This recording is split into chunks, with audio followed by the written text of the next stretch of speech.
What's a one piece of advice you'd offer to a founder who's looking to scale? What's the number one thing you would tell them to do? Find your purpose. So I love it. That's so related to branding. Welcome to Breaking the Bottleneck, a podcast for founders who can't seem to let go, but can't afford to keep holding on. We'll go behind the scenes with founders who have broken the founder-led bottleneck and scaled to the next level, so you can learn from their mistakes and their successes. I'm your co-host, Charlie Birch, founder of Humanize Collective, and I'm joined today by my co-host, LaurelCarpenter of Pearl Consulting NYC. Laurel, do you want to take a second and introduce our guest today? Today's guest is Dr. Joanne Chu, co-founder of Strelo Group. She's a behavioral neuroscientist turned leadership strategist who spent over 2 decades helping mission-driven leaders build trust that actually scales. Strello is a boutique consultancy that she co-leads with her partner, Shannon, serving a wide range of organizations who are serious about building trust as a core operating system, not just a buzzword. Their work is especially known for supporting women and leaders of color through transitions where identity and integrity are on the line. She's building real team-driven systems that allow founders and executives to lead with strength and love. All right, Joanne, welcome to the show. We're so excited to have you here. Let's go ahead and jump in and tackle our first question, which is, what are your non-negotiable things that you refuse to compromise in your business? yeah, I totally get that. There are two that I would say that are non-negotiables. The first is any deviation from our purpose, and the second is any deviation from our values. We hold those to be our core identity for who we are, how we function both as a company and how we work with our clients. Very cool.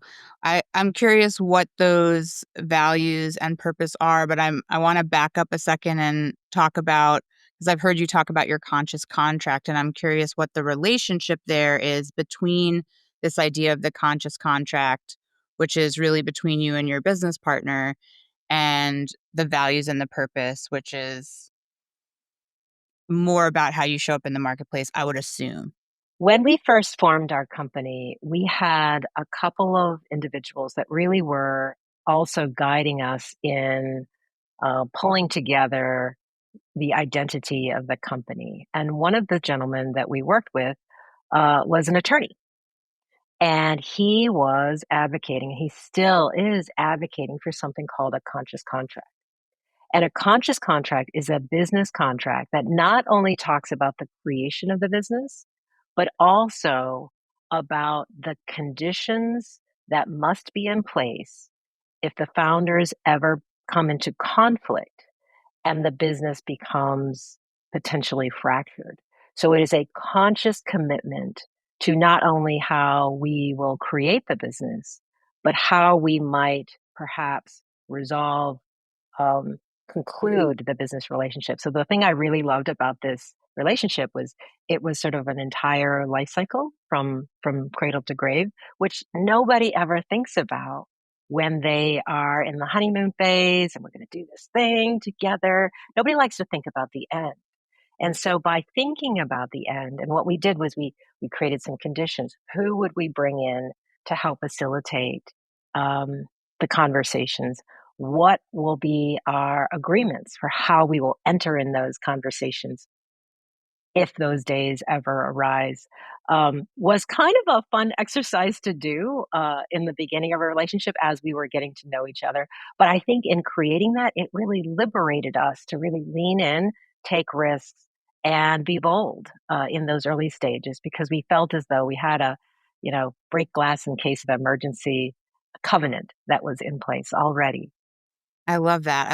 And how would you say your values and your purpose inform that contract, or vice versa?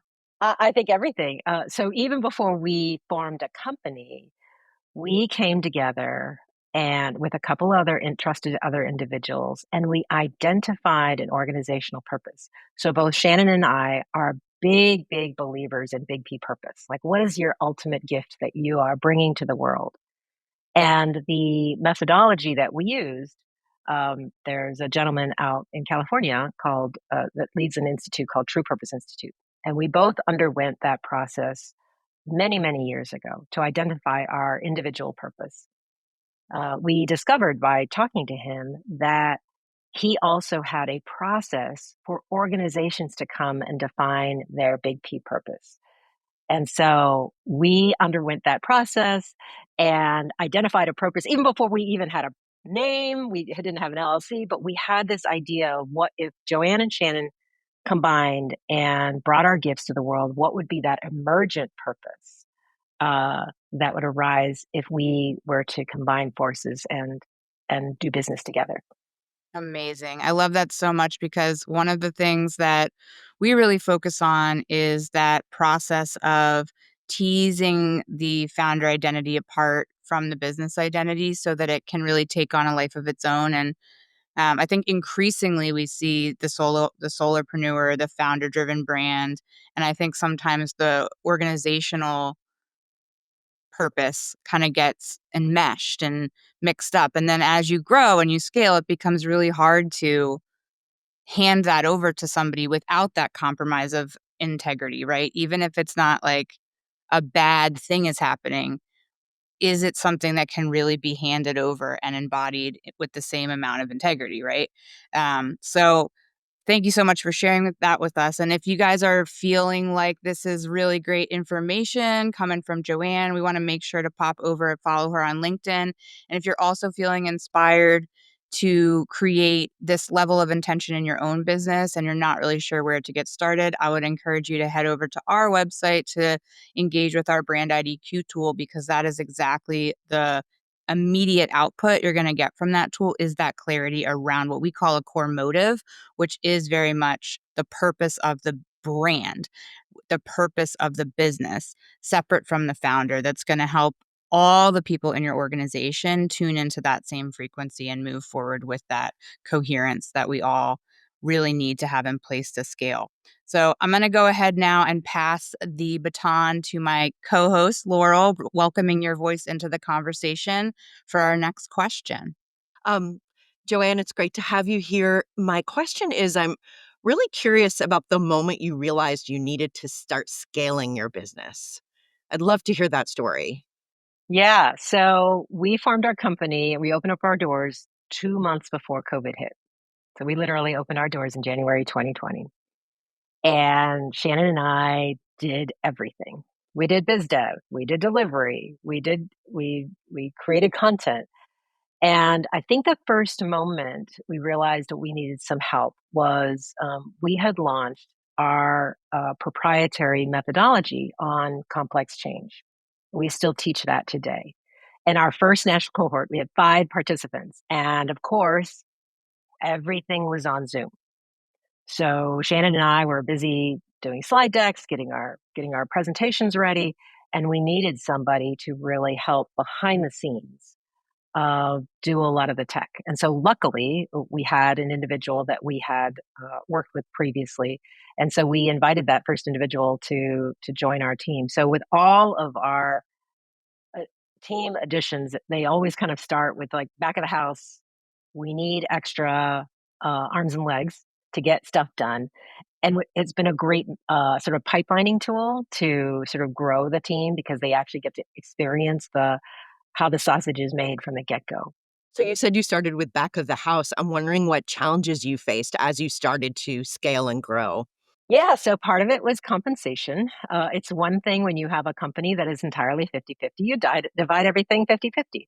Once we started having freelancers and eventually other consultants working on the project, the challenge was always around gig pricing.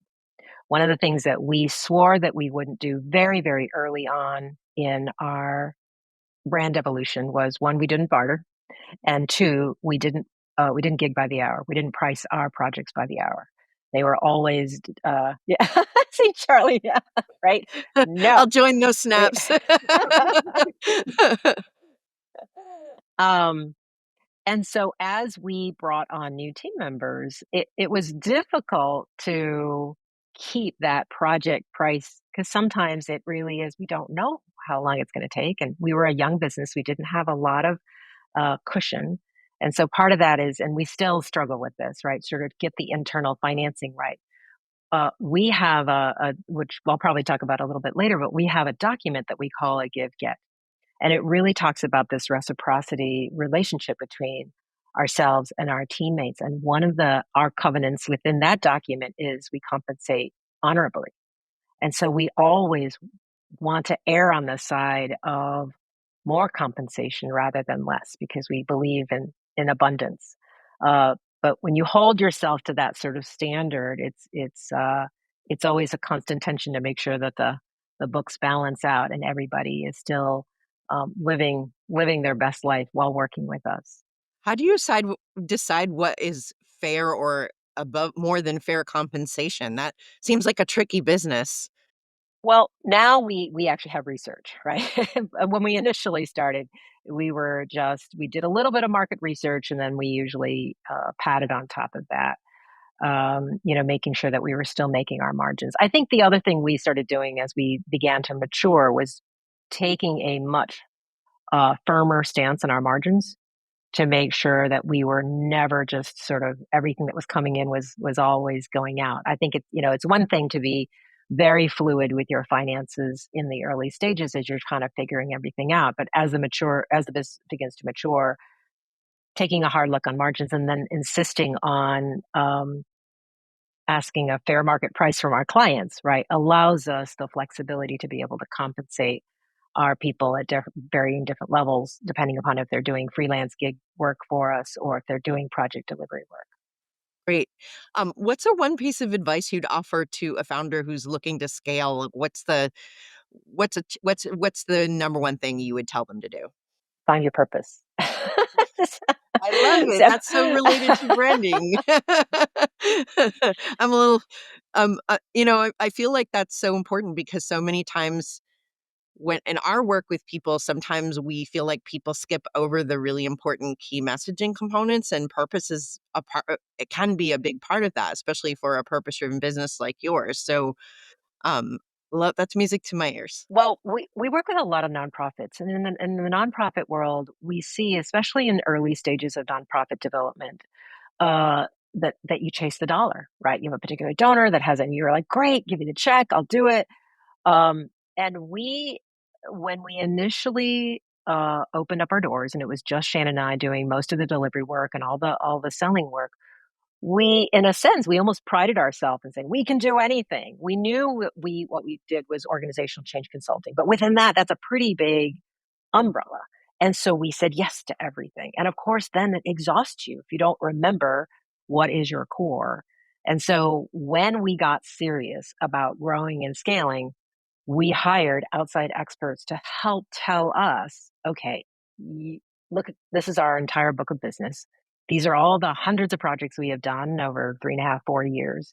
Tell us what the themes are. I mean, we kind of knew it's on our website what our core offerings are, but the clearer you are on your purpose, on your core offering, and on your core service and on the core offerings underneath the service. So as everything kind of scaffolds, it gives you the solid foundation to be able to grow from that. If you are everything to everybody, to every client, every size client, scaling is impossible.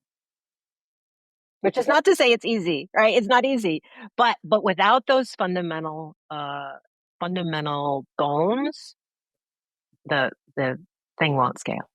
Now, I'm gonna jump in, Laurel, if that's okay, because this is a really great bridge to our next question that we had in mind for Joanne, which is to share with the audience a time when you felt an extreme pressure to compromise your integrity and how you reconciled that. We're talking about chasing the dollar. We're talking about, you know, providing a competitive price versus a competitive pay.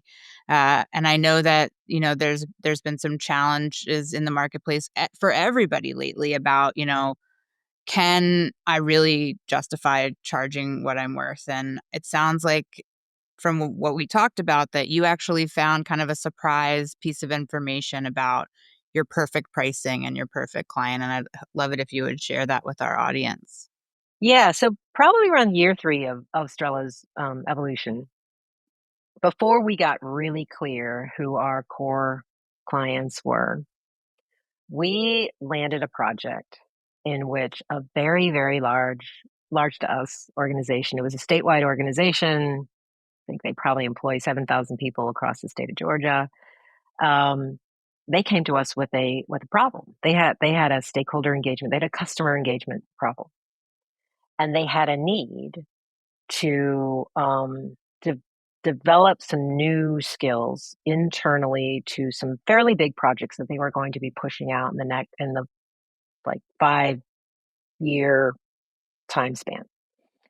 And because we were already developing a reputation within this industry, I got called in by a vice president, and they said, "Well, we have a problem." I said, "Great, we can help you." But, without hesitation, "Great, we can help you." We'd never done anything. They said, "Okay, what we want is a train the trainer model of your methodology, and what we want to do is we want to buy module number 4, because our methodology has essentially 5 modules. They build on each other. So essentially, what they wanted to do is they wanted to buy chapter 4." And we said, You can't do that. You need to buy chapters 1, 2, and 3 before you can buy chapter 4." So they agreed to that. And they said, "Okay, we don't want you to do it. We want you to train the trainers."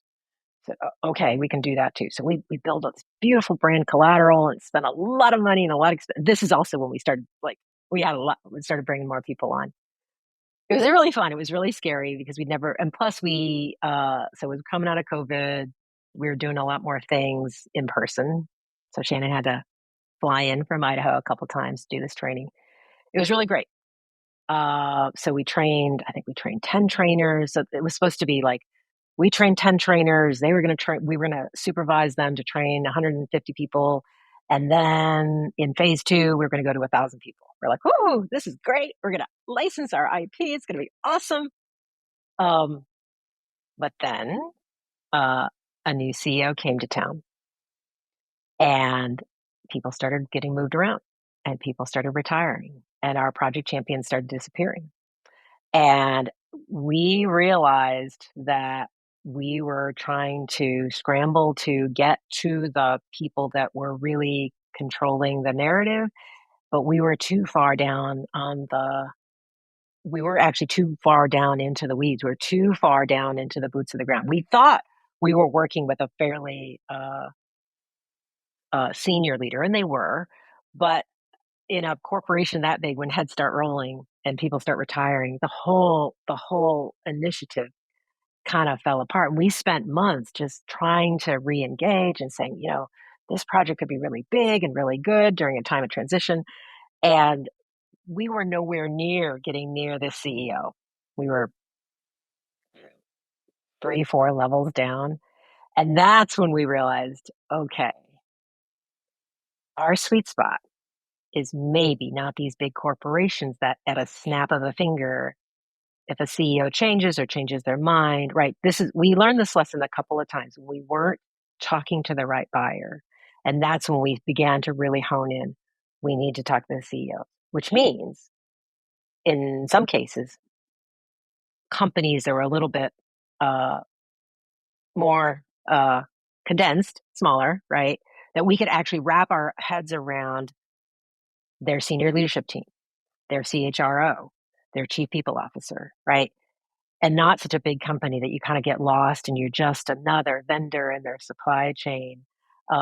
So we learned that lesson pretty early on, and but we ended up with fantastic collateral that we still use today. But that was disappointing because we were expecting a lot. We projected revenue. There's a couple of things you said in there. I was tracking the revenue piece and saying, you're not going to compromise the best fit client for the highest paying client, right? Because I truly believe that, 5 best fit clients is better than one, daddy Warbucks who doesn't value what you have to bring, right? Because I mean, in the most basic sense, the good fit clients generate the best good fit referrals, right? And the bad fit clients, even if they pay the bank, and they love the work, bring more of themselves in referrals. And so you create this cycle where you get stuck with the wrong referrals.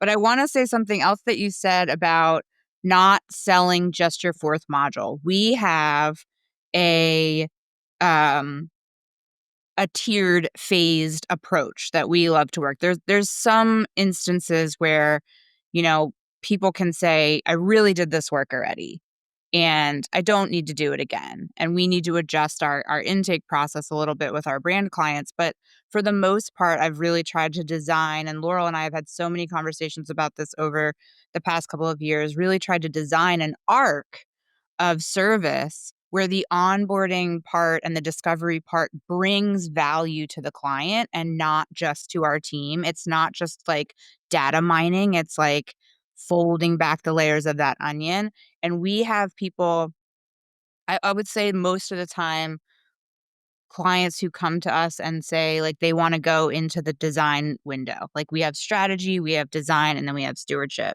And the people who come and they say, you know, I'm not looking for any more strategy. I have my head screwed on straight here. I don't want any help going over here managing my reputation. And I just want business cards. I just want, you know, a sign for an expo or whatever. And it's like, that's totally valid, but that's not what we do. That's not the full value that we bring. And sometimes you can take those projects, but every time you do, to the point of the referrals, right? It's like, that's not going to generate future business. You can do right now the thing that's easy, the thing that's right at your fingertips, but is it going to help you build the business you want to have? Right. And there's so much like the ends justify the means, and they almost never do. Can I add to that? So that's exactly, we talk to our clients. We're not in your business, right? But we are in the business of strategic change. We tell our clients this a lot, which is you might think you want X, but X is a band-aid solution and it is an action that we as strategists have an obligation to understand what is the outcome you're seeking. So if you want new business cards, what's the outcome that you're trying to get? Is it just to pass out more business cards or is it to actually get business? Okay. Well, then we have to get underneath the surface and we have to identify the root cause problem that you're trying to solve with this externally facing thing. This is our love language, right? And so we talk a lot about setting your foundation. What's your intention? What are you trying to actually, what are the outcomes, not the actions you're trying to complete, but what are the actual outcomes you're trying to achieve with solution A, B, or C? And clients, a lot of times, right, they come to you and they go, I just want X. I'm like, great. Tell me why. Tell me why. Tell me why. I actually wanted to go back to something Joanne said a little earlier in the conversation, if that is okay. And that had to do with when you change your target audience and you decided you wanted to get in front of CEOs. How did you get in front of them? Because I know that, you know, for example, LinkedIn is crowded with a lot of people who are pitching things and wanting you to like, you know, wanting to sort of gate like the access to people that are at the high levels of the organization. And I'm wondering, what was your strategy for approaching CEOs with your offer? Yeah. So luckily, in our business partnership, Shannon comes from the world of organizational development. And so she's based in Boise. And so she is her people are CHROs. And so when we initially got a lot of businesses, one of the reasons why we were able to get access to the corporate space rather quickly is because she was already a trusted subject matter expert within the realm of CHROs. And what we really had to do is push beyond the cares and concerns of the CHRO, because a lot of times the CHRO sits at the executive level, to begin to ask questions that were much more externally facing, right? So, yes, culture, yes, values, yes, internal processes, but in service of what? And so, in making that transition, starting to pay attention to the concerns of the CHRO, not vertically looking down, but vertically looking up, allowed us to start listening and responding to what we were sensing in the landscape. And combined with, so my work predominantly has been with nonprofits that are a lot smaller. So it's a little easier to get to executive directors. So it's a lot of times executive directors will call us directly. And so it's like executive directors, CHR, CEOs, they're just people. They have things that keep them up at night. And so to be able to sort of merge the different strengths from the two different partners, I think allowed us to begin to have a little bit more ease and access to the CHROs that we serve, or CEOs that we serve. Oh, that's really interesting because it sounds like your partner had some connections in that world already, and then you really had to tease apart the questions that were gonna make the most sense to be answered by the CEO. Um, I also wanna say, if you wanna visit Joanne, and get to know her and Strello a little bit better, you can visit Joanne Chu on LinkedIn or, Strello, which stands for Strength and Love, which I think is so interesting. They're pretty easy to find online on their website, to learn more about their business and what they do. Yeah. Yeah. So it's the power that comes with combining strength with love.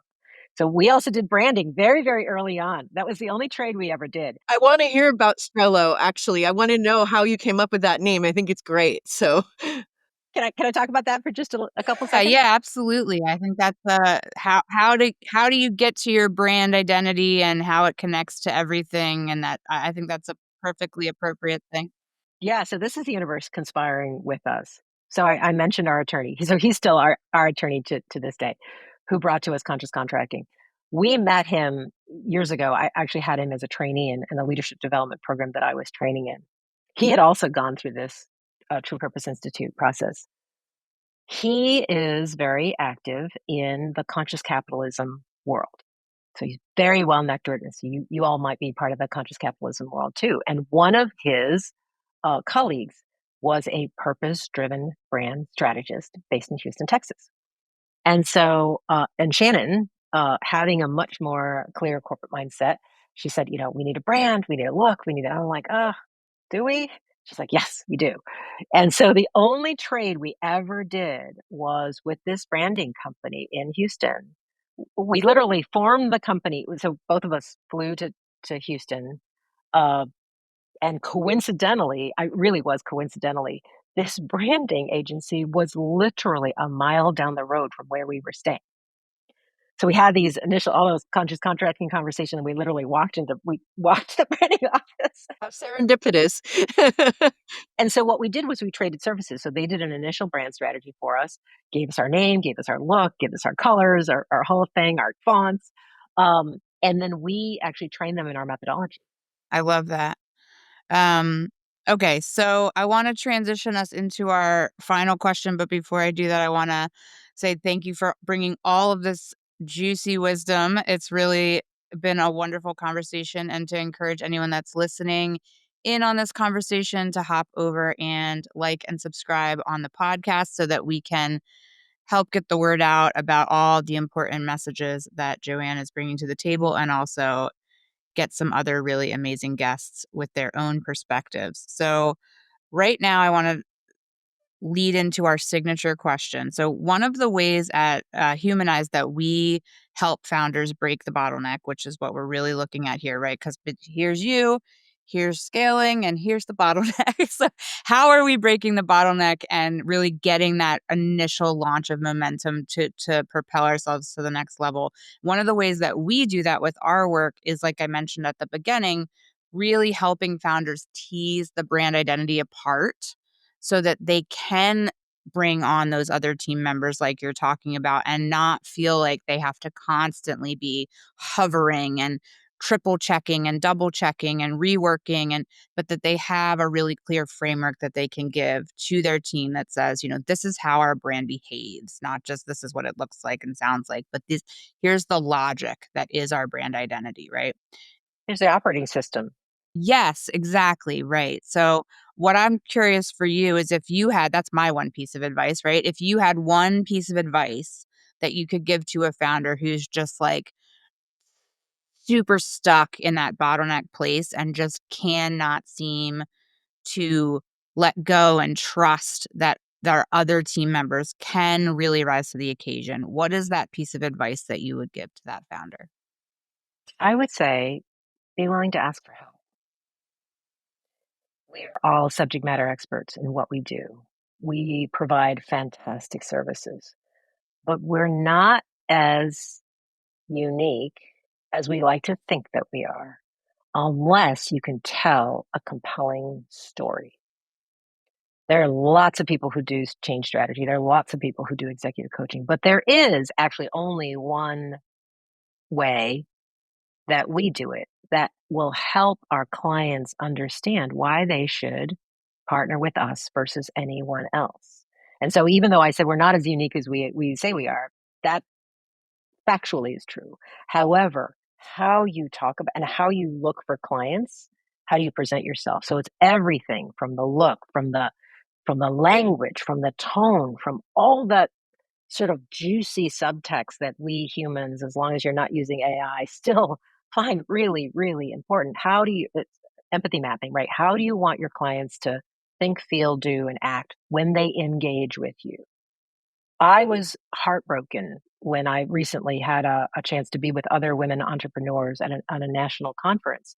And other women entrepreneurs would say to me, well, I don't know what makes me different from anybody else. And I was like, oh, it was heartbreaking. They were a mature business. And yet she couldn't talk about herself in a way that was compelling enough to attract new audiences. And I found that to be heartbreaking. I actually want to speak to that a little bit myself because I've run across that too in my work as a brand strategist and copywriter. Sometimes people really need a third party to reflect their brilliance, especially other women. And I love that you do that for your clients. That's like so important because I feel that, a lot of times it is the approach that people take that they don't even know how they're coming across or that how much their clients value the approach that they take to working with them or the vibe. Even I know brand personality is a little bit overdone, but I that whole approachability, that feeling is so important. I recently had a client who said exactly the same thing to me, and it turns out that her clients just love her because she's a dependable friend. Like, Right. Nothing crazy and like extravagant, right? And I love this too because I think it's like, you know, it, both and, right? Like we're not so unique that our problems haven't been experienced before. We're not so unique that we have to reinvent the wheel to do everything. So here we are talking about, what is working. And if you're tuning in and you're listening to these conversations, you're liking and subscribing to the show, and you're allowing the compound effect of all that learning to help you decide how to curate your perfect solution. And we talk about this a lot, like the difference between custom and customizable, right? Like you're not so unique that your problems have never existed before, that you're the only founder who's having this problem. But that's not to say that you need a one size fits all solution either. There's somewhere in the middle, right? There's somewhere in the middle where there's things that have been tried and tested and they're a good fit for you. So you have to both be able to look out into the world and see what's happening and ask for help, ask for other people's perspective. But then you also have to be able to look internally on that same, with that same precision. And I think what I see a lot is that people struggle with that oscillation. They either turn in too much or they turn out too much. And there has to be that balancing force of, finding both perspectives. And how do you do that without getting stuck or driving yourself crazy, I guess? So I just had that insight this morning as I was thinking about talking to you guys. It's really navigating the tension between universal pain and value proposition, right? The tension between unique and universal. That's essentially the tension that brand strategists have to navigate all the time. Everyone has problems. Great. Like you said, there's never been a problem that anyone's experienced in probably 10,000 people, but 10,000 people can't be your client potentially, but you have a unique approach, right? And I think, so we ended up not just hiring one brand strategist, we ended up hiring two as a as a pair. And the essential insight that I had this morning when I was thinking about this, because they were fabulous and they'd never worked together before, but we interviewed them separately and we said, we want you both. And the central insight that I came to this morning was one of them helped us identify our voice, and the other one helped us identify the voice of the customer. Together, if you don't have both of those things, you don't have a complete picture. So I was like, oh, that's why that's why you hired. And I will give, I don't know both of your strategists, but I will give Renee Frojo a shout out because she's one of our vendors for the collective. And I actually worked with her internally on some projects for the collective this year. I said, it's time to practice what I preach and turn my team inside and start doing this work for ourselves. And I mean, I don't think we'd be sitting here having this conversation on this exact podcast if it wasn't for that work. So, I mean, I think it's really important, even if you are a subject matter expert, to occasionally seek the perspective of another subject matter expert in your lane, right? Because that's like the best therapist. So Laurel and I both have our background in psychology, right? I was trained as a psychotherapist. She was trained as a social worker. And if you ever meet someone who was trained in those ways that didn't go to therapy as part of their training, you should run the other direction, right? Like that's part of the training. Although one for could a also reason, argue if right? you've been in therapy for 20 years, that's impossible. Right, You should right. run If the you're other like, direction that's part of too. the training, and like, right, like part of that, it's really important to have an intimate understanding of what it feels like to receive the work that you give, and not just to give, but to pause and understand what it feels like and not just kind of guess at what it feels like. And I agree. I think so much of what's missing in the branding world and the ability to scale and really nail that resonance in the marketplace is that people treat it like a starting point and they don't revisit it enough, right? Like we don't have good feedback loops and we don't necessarily incorporate those feedback loops into the evolution of brand over time. And so that's great. I love it. Thank you, everybody, for tuning in today. And make sure to like and subscribe to the podcast, Breaking the Bottleneck. We are ready to rock and bring in lots of amazing guests like Joanne here. Joanne, thank you so much for being with us. Laurel, anything else you want to share before we close? No, actually, I'm good. All right. So we can find all of Joanne's socials and company website in the show notes. And again, if you want to get the type of clarity and confidence in your purpose, your values, how you show up in the marketplace, how you show up internally in your organization, if those things seem kind of mystifying to you, you're not really sure where to get started, I'd encourage you to hop over to our website and engage our Brand IDQ tool, because it's designed to help you nail down those exact things and transform your instinct and intuition into an operational system that you can use to grow your brand and connect with your audience. So thank you all for being here today. I think that's complete. Thank you, Joanne. Charlie. Thank you, everybody. Thanks for listening to Breaking the Bottleneck. If you're stuck between doing it all and trusting your team to do it right, no, you're not alone. Subscribe for more behind-the-scenes stories from founders who've let go, leveled up, and stayed true. See you next time.